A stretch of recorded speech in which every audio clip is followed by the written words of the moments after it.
কেউ কি এখন এই অবেলায় আমার প্রতি বাড়িয়ে দেবে হাত? আমার স্মৃতির ঝোপে ঝাড়ে হরিণ কাঁদে অন্ধকারে। এখন আমার বুকের ভেতর শুকনো পাতা, বিষের মতো রাত।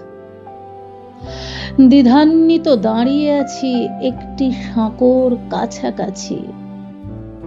চোখ ফেরাতেই দেখি সাঁকো এক নিমেষে ভাঙল অকস্মাৎ। গৃহে প্রবেশ করব সুখে, চৌকাঠে যায় কপাল ঠুকে।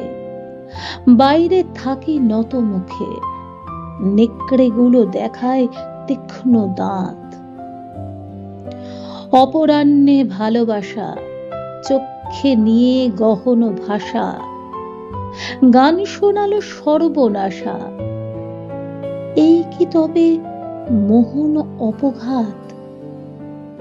কেউ কি এখন এই অবেলায় আমার প্রতি বাড়িয়ে দেবে হাত?